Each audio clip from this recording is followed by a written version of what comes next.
ચાલો મિત્રો, આજે દૂધીનો હલવો બનાવીએ. સરસ મજાનો દૂધીનો હલવો બનાવવા માટેથી અને ઓછામાં ઓછા ઇન્ગ્રેડિયન્ટ્સની જરૂર પડે છે.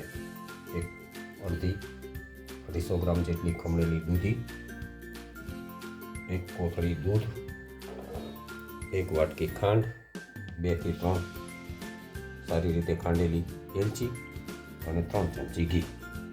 તો ચાલો મિત્રો, આટલા ઇન્ગ્રેડિયન્ટ્સથી આપણે એક સરસ મજાનો દૂધીનો હલવો બનાવીએ, જે આખો અલગ રીતે દૂધીનો હલવો આપણે બનાવશું. ગેસ શરૂ કરી દીધો છે.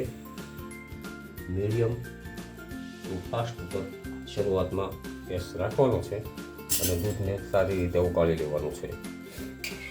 મોટા ભાગે લોકો દૂધીનો હલવો કુકરમાં બાફીને ઘી દ્વારા કરતા હોય છે. આપણે આજે દૂધીને દૂધમાં જ બાફશું અને એક અલગ પ્રકારનો હલવો બનાવશું, જે ખાવામાં અત્યંત સ્વાદિષ્ટ હશે. તો મિત્રો, અત્યારે મેં ગેસ શરૂ કરી દીધો છે. આ હલવો બનાવવામાં થોડોક સમય જાય છે, પણ હલવો ખૂબ સરસ થાય છે.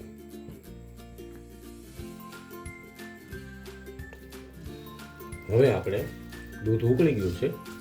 દૂધની અંદર છીણેલી દૂધીને સહેજ દબાવી અને વધારાનું પાણી કાઢી અને દૂધમાં નાખી દઈશું.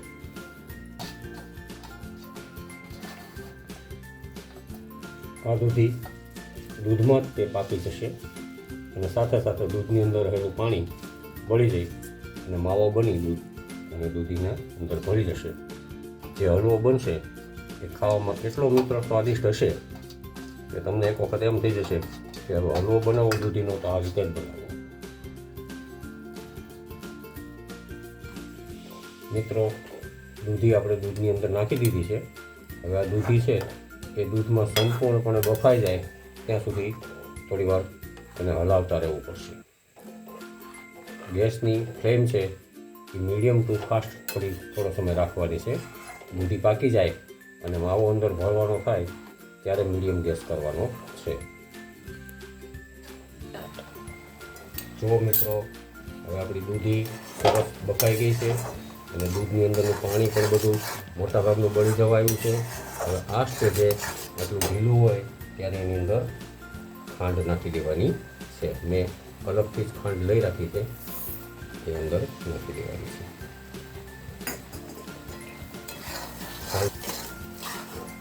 આપણે હવે એને ધીમે ધીમે હલાવવાનું છે.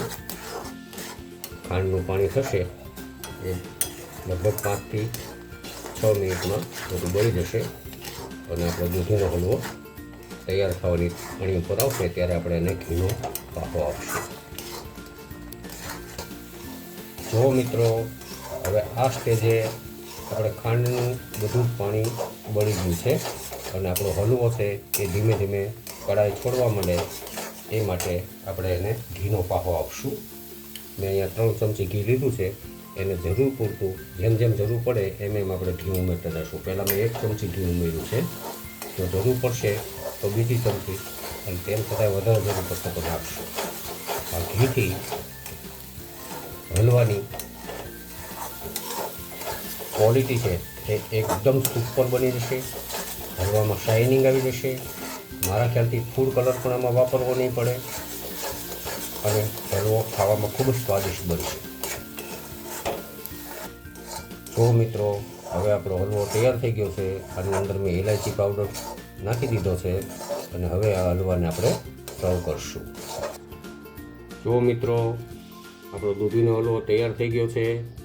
મેં ગાર્નિશિંગ માટે બીજા કોઈ ડ્રાયફ્રૂટ નથી લીધા, ફક્ત લીલવા દ્રાક્ષથી ગાર્નિશ કર્યો છે. હવે આ હલવો તમે બનાવી ખાઈ અને સ્વાદમાં કેવો થયો છે એ મને કોમેન્ટમાં જરૂર જણાવશો. ચેનલને સબસ્ક્રાઈબ કરજો અને કેમ બન્યો છે એની કોમેન્ટ મને જલ્દી કરજો. મહાદેવ મહાદેવ.